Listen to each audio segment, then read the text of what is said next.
नमस्कार फरीदाबाद, मैं सौरभ भारद्वाज और हमारे साथ हैं आज डॉक्टर मनोज गोयल।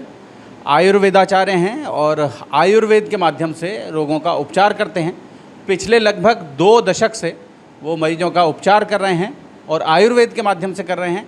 बात करेंगे आज उनसे और जानने की कोशिश करेंगे। आम तौर पर एलोपैथी का इलाज लेने के बाद लोग थक जाते हैं, खर्चा बहुत ज़्यादा हो जाता है। तो बात करेंगे कि वात, पित्त और कफ का जब संतुलन गड़बड़ाता है तो लोग कैसे बीमार होते हैं और कैसे उनको ठीक किए जाने की ज़रूरत होती है। डॉक्टर साहब। सभी को नमस्कार। मैं ये कहना चाह रहा हूँ कि जब हम लोग अपना बैलेंस, हम लोग जब भी डाइट प्लान गड़बड़ करते हैं, अपने आहार विहार में गड़बड़ करते हैं, सही सो नहीं पाते हैं, रात को 1:30 रात तक सोते हैं, सुबह जल्दी नहीं उठ पाते हैं, उसकी वजह से क्या प्रॉब्लम आ रही है कि हमारा जो बैलेंस है, गलत चीज़, गलत आहार विहार हमारा ये हो रहा है। फास्ट फूड हम लोग बहुत ज़्यादा, बच्चे आजकल देख रहे हैं आप लोग, बहुत ज़्यादा यूज़ कर रहे हैं, जिसकी वजह से ये हो रहा है कि हमारा सारा बॉडी का स्ट्रक्चर डिसबैलेंस हो रहा है। और उसी के लिए ही हमने ये प्रयास किया है कि हम लोग आयुर्वेदा में इन सब चीज़ों को समझाएं कि आयुर्वेदा कैसे, आयुर्जमा वेद, हम लोग अपनी लाइफ को कैसे आयुर्वेद की तरह जिएँ, वेद की तरह जिएँ, जिससे कि हम लोग अपने आप को सेफ़ रखें और हमारा अपना जो इम्यून सिस्टम है वो हमारा बचा रहे, कंट्रोल में रहे।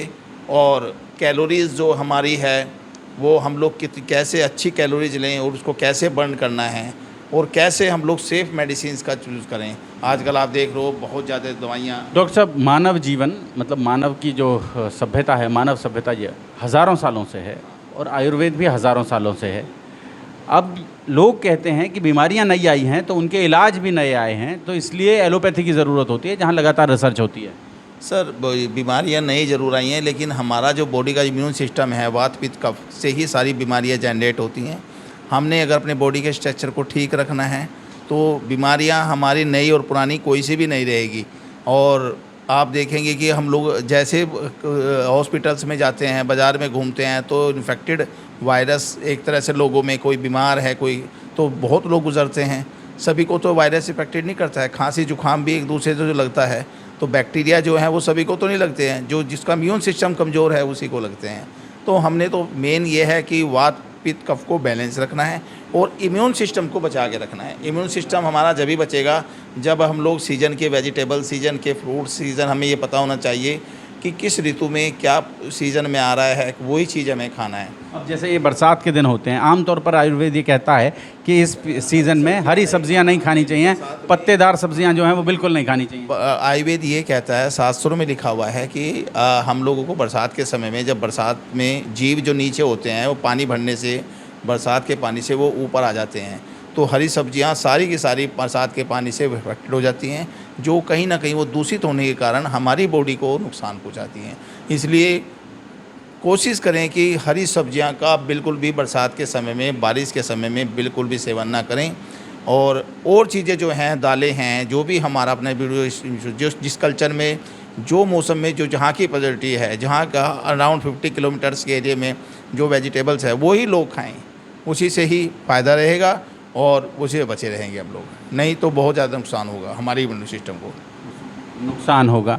आमतौर पर डॉक्टर साहब ये कहते हैं कि आयुर्वेद का जो इलाज है वो थोड़ा लंबा रहता है और एलोपैथी में तुरंत मतलब सर में दर्द हुआ, एक गोली ली और तुरंत, लेकिन पेट में कब्ज़ की वजह से दर्द हो रहा है, उस पर कोई ध्यान नहीं देता है। हाँ, देखो क्या हो रहा है सर, बीमारी को दबाना और बीमारी को ठीक जड़ से करना, इसमें 2 बहुत बड़े चैप्टर्स हैं।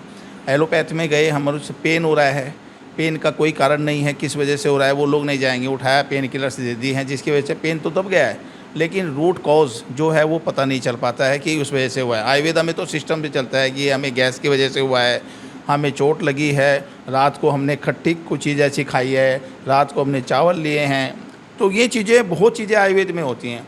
और एलोपैथ का कौन सा ट्रीटमेंट ऐसा है जो छोटा है, मेरे को आप बताएं सर। जो मर्जी आप डिसीज़ ले लो, बीपी ले लो, शुगर ले लो, फॉरएवर दवाइयाँ खानी होती हैं। कोई भी डिसीज़ ऐसी ले लो, चाहे वो ब्रेन से रिलेटेड कोई प्रॉब्लम है, पेट से, जो लंबे समय तक एलोपैथ में तो आपको पता है कि आए लगातार खानी है आपको, ये जब तक आपको ठीक नहीं होना है तब तक आप इसको लेते रहें। तो मेरे को तो नहीं लगता कि आयुर्वेद का ट्रीटमेंट लंबा है, एलोपैथ का छोटा है। आप कंपैरिजन करें, आप देखें ध्यान से, एलोपैथ की दवाइयाँ तो लगातार कंटिन्यू लोग बाग खाते जा रहे हैं। बीपी की ले लें, आप शुगर की ले लें, आप किसी चीज़ की, कोई भी मेडिसिन, कोई डिसीज़ की मेरे को ये बताएं कि जिसमें कि एलोपैथ में हम लोग उस बीमारी को परमानेंट क्योर कर देते हैं।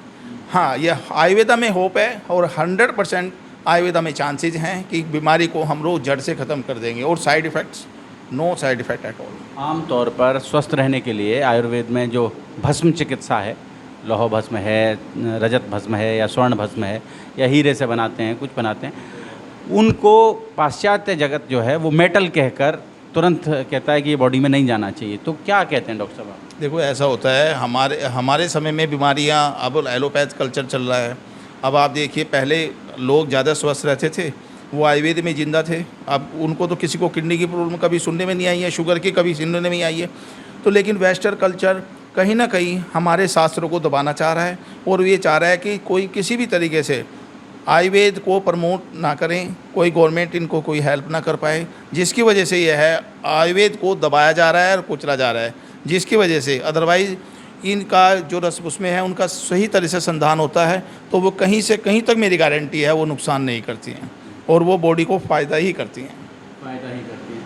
डॉक्टर साहब, एक और बड़ी चीज़ जो हम आम तौर पर हमारे जितने दर्शक हैं वो भी जानना चाहते हैं, ये जो दौर है, इस दौर में यौनवर्धक दवाएं जो हैं उनका लगातार, वो नीली गोली और वो तमाम चीज़ें जो हैं, लेकिन उसके पैरेलल जो आयुर्वेद में चीज़ें खड़ी होती हैं, चाहे वो शिलाजीत होता है, चाहे और भस्म हैं, तो उनका जो कंपैरिजन है, आप क्या कहते हैं, आपका अनुभव क्या कहते हैं? देखो मेरा अनुभव तो यह है, कोई भी मेडिसिन, सेक्सुअल जो मेडिसिन है वो नहीं लेनी चाहिए।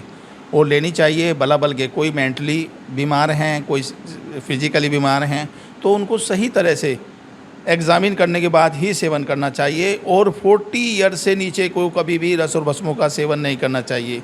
जो 40 ईयर से अबव हैं उनको रस और भस्मों का सेवन करना चाहिए। और 60 साल से ऊपर के जो भी लोग हैं उनको भी भस्मों का या कोई भी चीज़ का चिकित्सा है वो सोच समझ कर करना चाहिए। उनके बहुत साइड इफ़ेक्ट, कॉम्प्लिकेशन आ रहे हैं। अगर हम लोग अपने बॉडी का इम्यून सिस्टम सही रखेंगे तो हमें बीमारी होगी नहीं और किसी भी तरह की हमें कोई भी सेक्चुअल या किसी तरह की कोई दिक्कत नहीं आएगी।